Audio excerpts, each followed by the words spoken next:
বলছি Vidya Bharati girls high স্কুলের 10ম শ্রেণীর ছাত্রী। আপনাদেরকে বিদ্যাভারতীর বার্ষিক প্রদর্শনীতে সাদর আমন্ত্রণ জানাই। এই বছর আমাদের ভারতের জাতীয় গান বন্দে মাতরমের 150 বছর পূর্তি হচ্ছে এবং সেই প্রেক্ষাপটকে মাথায় রেখেই আজকে আমাদের এই উপস্থাপনা। আপনাদের পাশে আপনারা যেই প্রকল্পগুলি দেখছেন ওগুলি করা হয়েছে এমন কিছু ব্যক্তিত্বের ওপর যারা আমাদের আজকের ভারতের কারিগর। তাদের মধ্যে ব্যতিক্রম হচ্ছে ভগিনী নিবেদিতা। জন্মগতভাবে আইরিশ হলেও তার চিন্তা, চেতনা, ভাবনা, কাজ সবকিছুই করতে ছিল এই ভারতবর্ষের জন্য। তাছাড়াও তার সঙ্গে ছিলেন শ্রী অরবিন্দ, অবনীন্দ্রনাথ ঠাকুর, আচার্য জগদীশ চন্দ্র বসু। এনাদের সবার হাত ধরেই তৈরি হয়ে উঠেছে আমাদের আজকের ভারতবর্ষ। এনাদেরকেই শ্রদ্ধা জানাতে আমাদের আজকের উপস্থাপনা বন্দে মাতরম, ধ্বনি ও ভারতের জাতীয় চেতনা।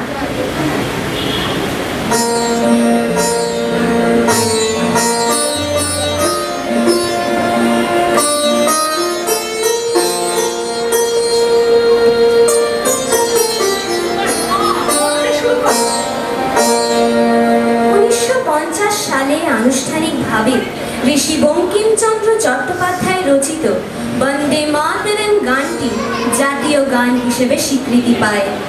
2025 সালের 7ই নভেম্বর সেই গান রচনার 150 বছর পূর্তি হলো।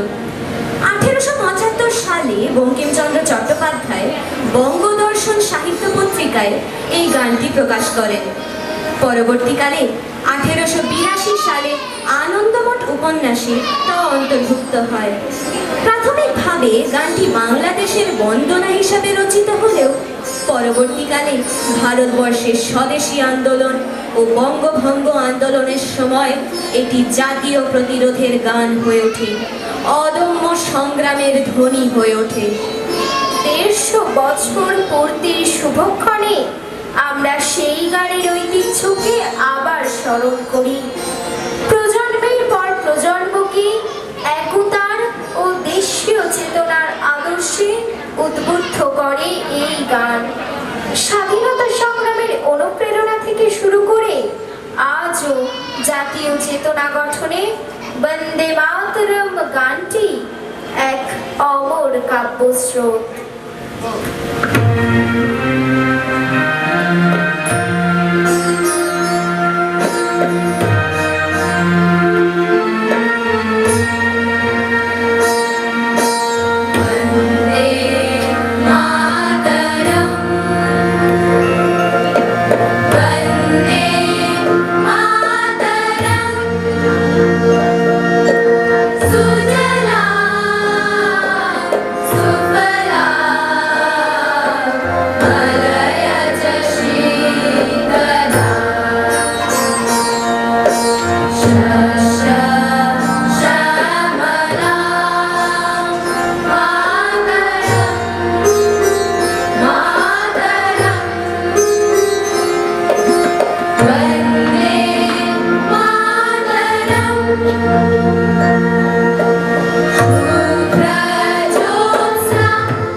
বিজ্ঞানে পুজো করতে শিখিয়েছে। বহু বিচিত্র এই দেশ যেন ক্ষুদ্র পৃথিবী স্বরূপ। ভৌগোলিক, সামাজিক, সাংস্কৃতিক এত বৈচিত্র্য আর কোথাও মেলে না। তবু জাতীয় সত্তায় আমরা এক, চেতনা এক সূত্রে গাঁথা। আমাদের এই দেশ যেন সাক্ষাৎ অন্নপূর্ণা। দেশকে ভালোবেসে তার আব্রু রক্ষা করতে তাই শত শত ভারতবাসী যেমন অক্লেশে প্রাণ দিতে পারে, তেমনি তার রূপের সৌধ নির্মাণ করে শত শত কবি সাহিত্যিকের কলম জন্ম দিতে পারে অমর কাব্যগাথা।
জন্মানো কোটি কোটি সন্তানদের মধ্যে এমন কয়েকজনের অমর কীর্তি আমরা এ প্রসঙ্গে স্মরণ করব, যারা সারা পৃথিবীর ইতিহাসে দৃষ্টান্ত হয়ে থাকবেন চিরকাল।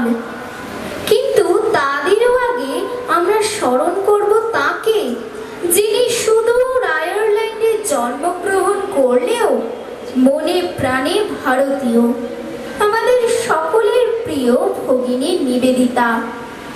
লোকমাতা হয়ে ওঠার যাত্রাপথে ভারতের মাতৃসত্তাই ছিল তার হৃদয়ের মন্ত্র। ভারতবর্ষের প্রতি তার গভীর ভালোবাসা ও সর্বস্ব নিবেদনের কথা স্মরণ করেই রবীন্দ্রনাথ বলেছিলেন, তিনি যখন বলিতেন আওয়ার পিপল, তখন তাহার মধ্যে যে একান্ত আত্মীয়তার সুরটি লাগিত, আমাদের কাহারও কণ্ঠে তেমনটি তো লাগে না। এই নিবেদিতার সূত্র ধরেই আমরা ভারতের বীর সন্তানদের স্মরণ করব।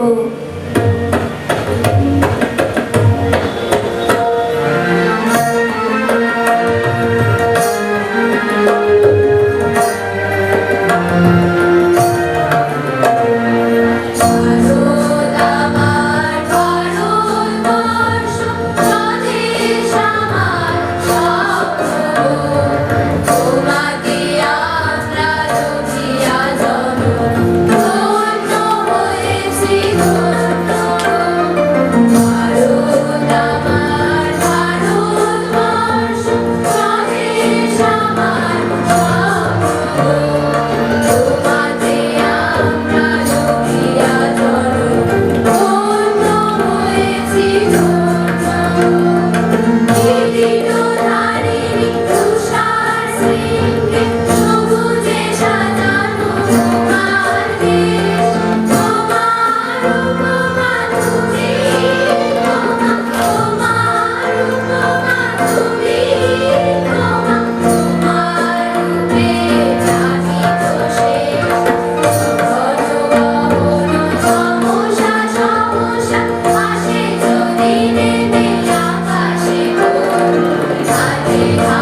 থেকে মিলে একসাথে আমরা নিব নতুন ভারত আমার ভারতবর্ষ, স্বদেশ আমার স্বপ্ন, তোমাতে আমরা লুকিয়া ধন্য হয়েছি ধন্য।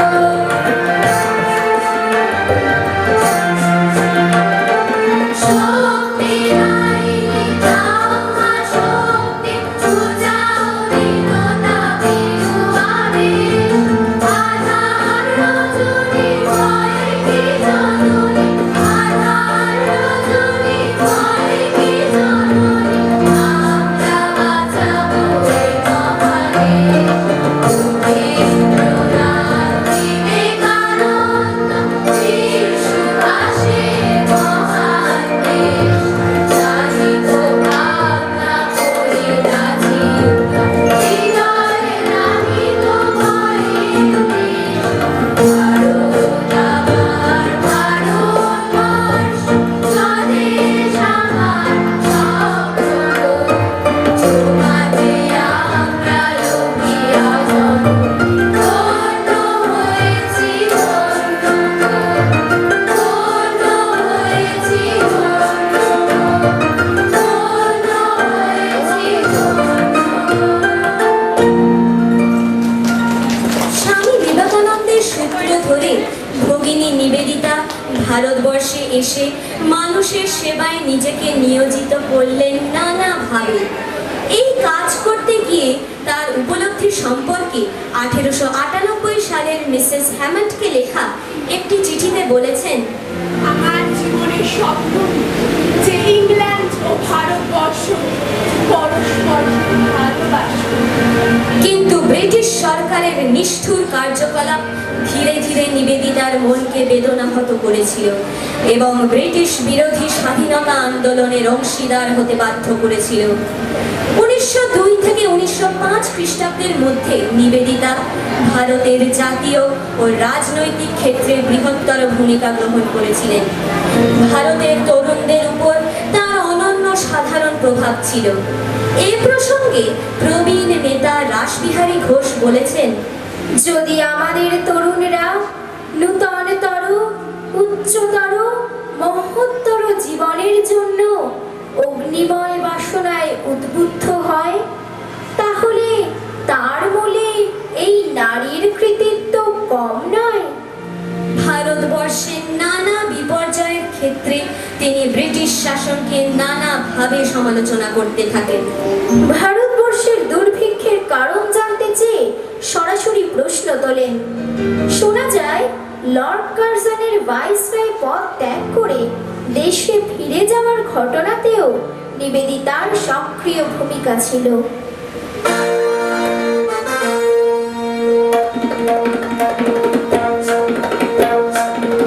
শিখির বাঁধন কাটবে তুমি, এমন শক্তিমান, তুমি কি এমনি শক্তিমান, আমাদের ভাঙা গড়া তোমার হাতে, এমন অভিমান তোমাদের, এমনি অভিমান। শিখির বাঁধন কাটবে তুমি, এমন শক্তিমান, তুমি কি এমনি শক্তিমান, আমাদের ভাঙা গড়া তোমার হাতে,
রাখতেন।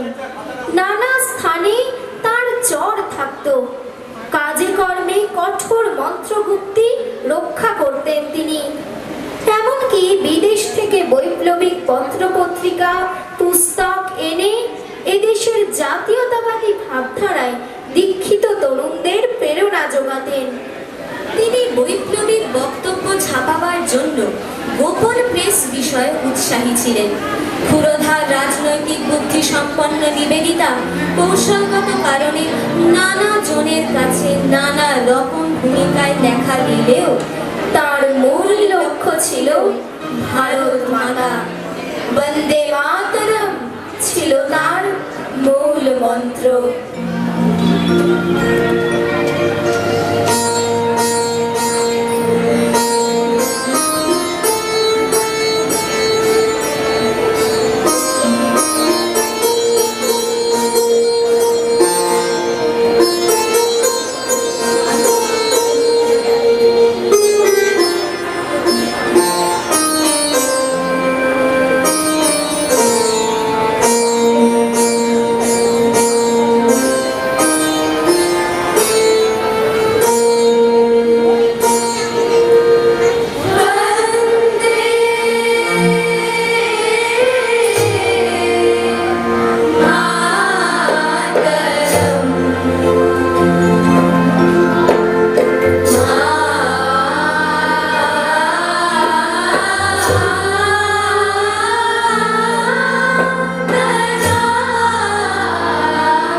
রাশিয়ার নিহিলিস নামক বিপ্লবী গুপ্ত সমিতিতে যুক্ত ছিলেন।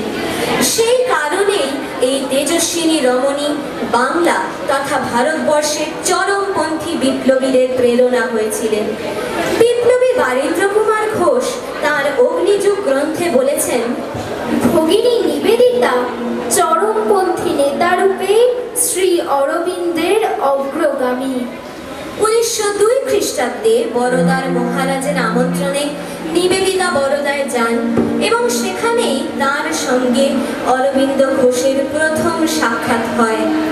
এই যোগসূত্র আমৃত্যু বর্তমান ছিল।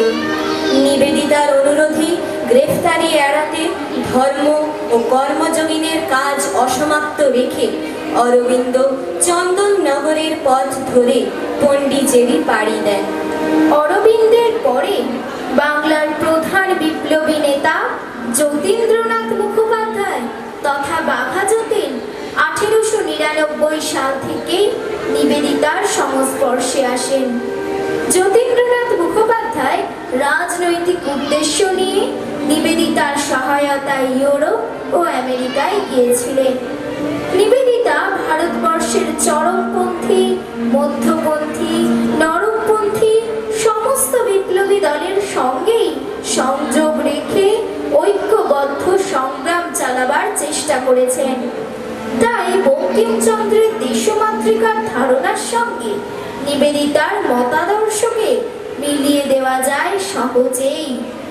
বন্দে মাতরম গানের মতোই বিদ্যা, জ্ঞান, শক্তির সম্মিলিত রূপেই আমাদের ভারত মাতাকে তিনি কল্পনা করতেন।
নিবেদিতার অভিনব শিক্ষা পদ্ধতি অশিক্ষিত ভারতীয় নারীদের মধ্যে যেন দিগন্ত খুলে দিল। 1898 খ্রিস্টাব্দে 16 নম্বর বোসপাড়া লেনে যে শিক্ষা প্রতিষ্ঠানটির জন্ম দিলেন নিবেদিতা, তা আজ পর্যন্ত অসংখ্য শিক্ষার প্রদীপ জ্বালাতে সক্ষম হয়েছে, গড়ে তুলেছে আধুনিক ভারতীয় রমণীর ভিত।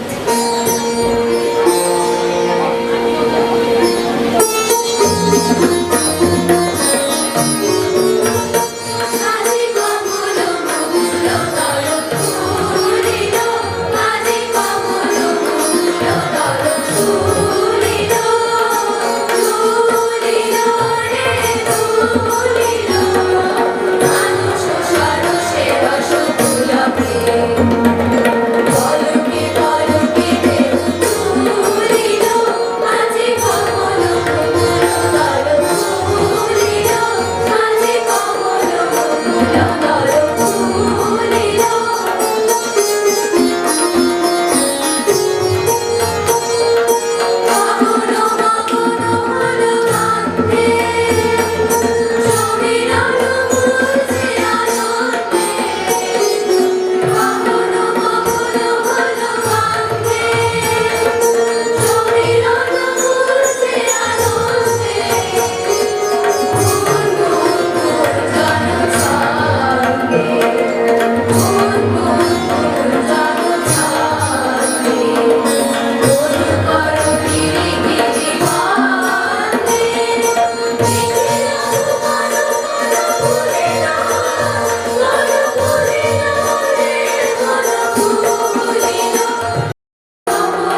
পুনর্জন্ম নিয়ে একদিন যেন ধ্বনি তুলতে পারি, জয় তরুণ Bharat.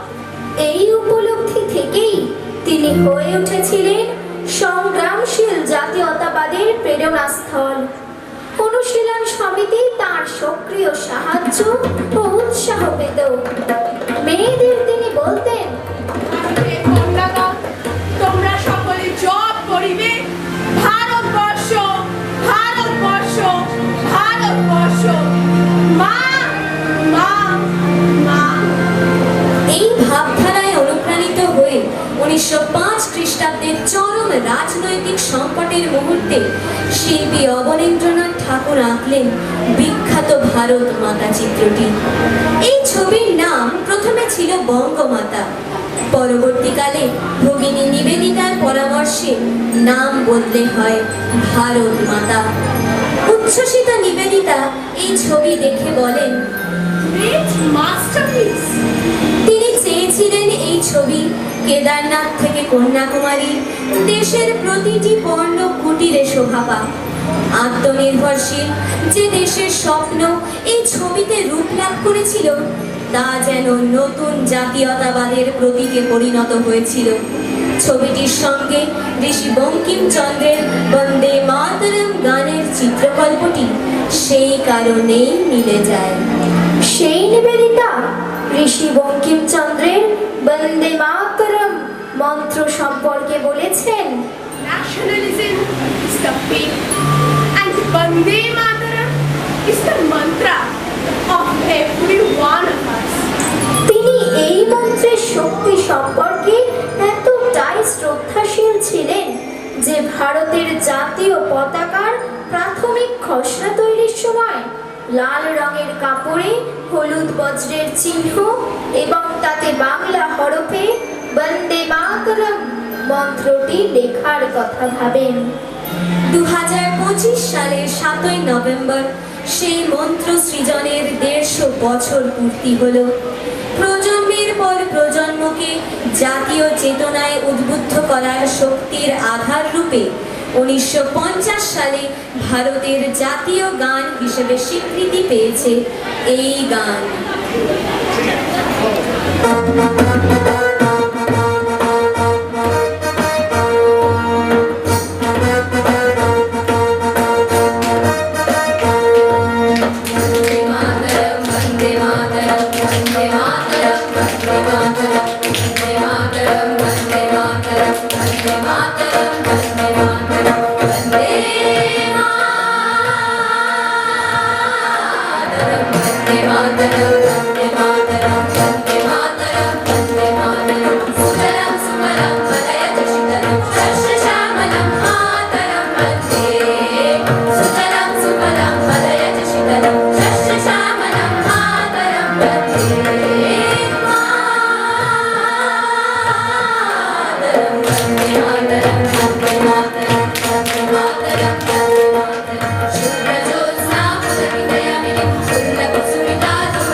Vande Mataram, Vande Mataram, Vande Mataram, Vande Mataram, Vande